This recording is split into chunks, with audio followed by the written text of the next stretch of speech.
So guys, a big welcome to you all and let me introduce you to the mod culture of India. We present in front of you the Yamaha Aerox 155 which has been highly modified from the inside and the outside. Now the modifications done to this particular Aerox are quite extensive, so stay tuned as we get on with it. In this video we are only going to cover some of the major modification done to it that you can do yourself on your own Aerox.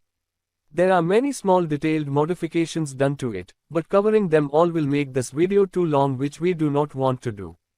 So let's start the video by focusing on the major modifications done to this Aerox one by one. Starting with the front, to which many changes have been made, we start with the winglet.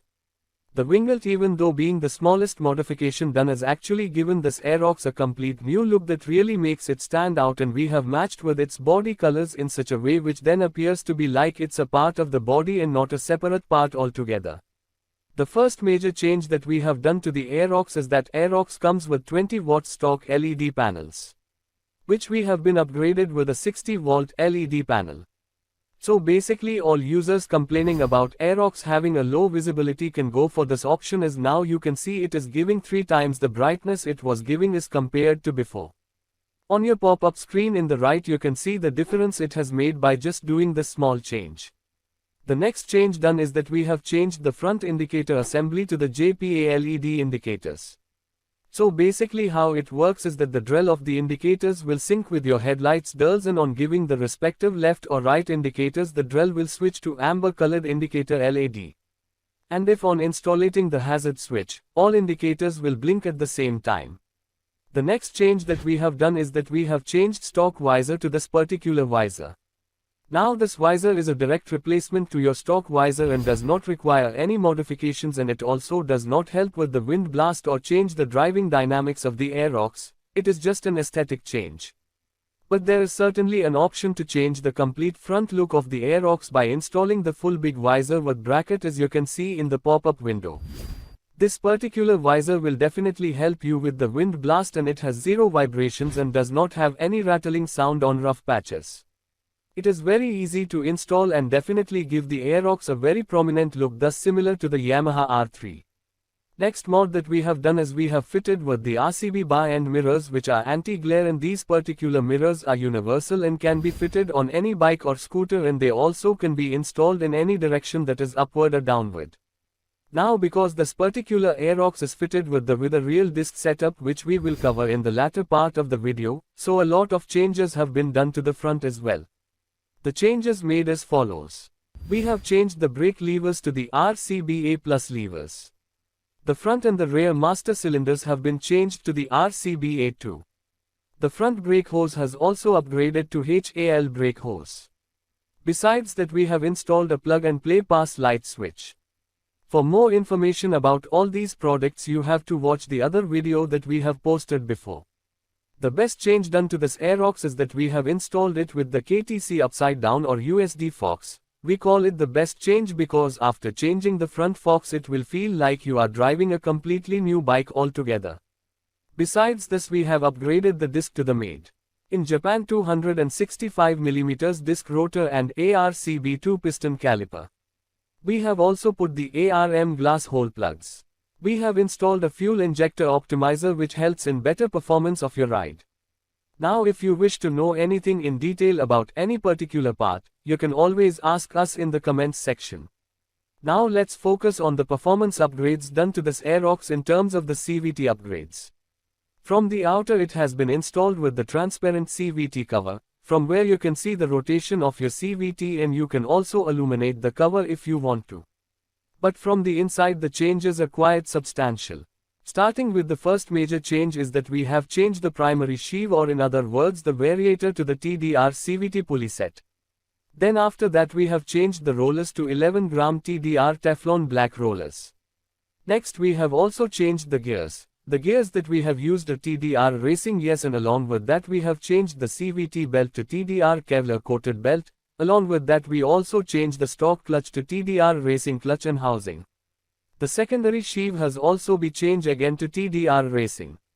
Now this video has certainly not been sponsored by TDR in any which way, but basically what we are trying to do is we are trying to put all TDR parts is because the Aerox is a relatively new bike and trying out your new things from lesser known companies is not what we want to do.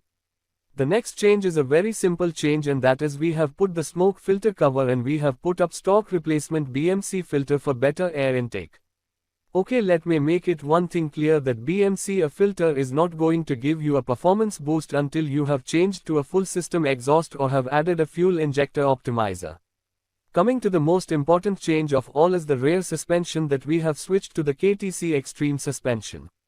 Now I am calling this the most important changes because every Aeroxer who owns an Aerox faces an issue with the rear suspension and is the first change that anyone wants to do their Aerox. Yes, it's quite true that the rear suspension provided by the Yamaha is on the stiffer side and is certainly not suitable for our Indian roads. Now the reason to choose the KTC Extreme suspension is that we have tried all the suspensions available in the international markets, but at the end of the day we have concluded that KTC Extreme is one of the best suitable suspensions for the Aerox at a very reasonable price range. Now there are many other suspensions available in the international markets, but in price-wise the KTC Extreme is the most affordable one available in the market.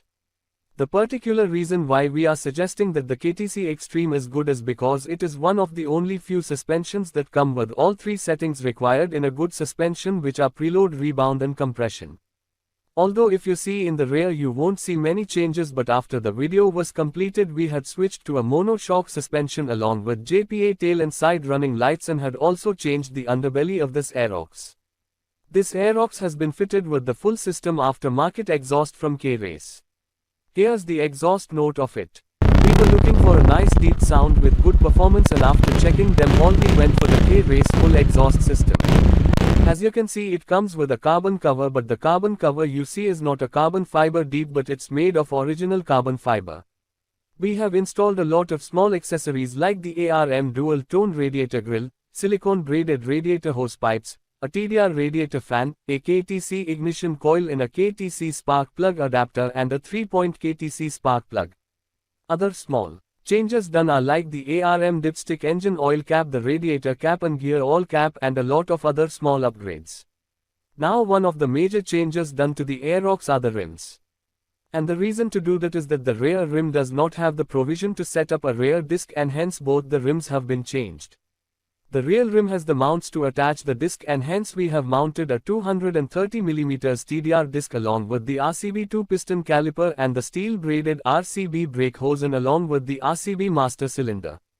Just to clear the doubts that if you have purchased the Aerox before August 2022 will have to change the swing arm as well. Now that we have covered the major changes done to this Aerox, there are a lot of small changes like the tank pad mattings or the rubber foot mats or the Haizu hand grips and much more, but to keep the video short we are not going to discuss them all.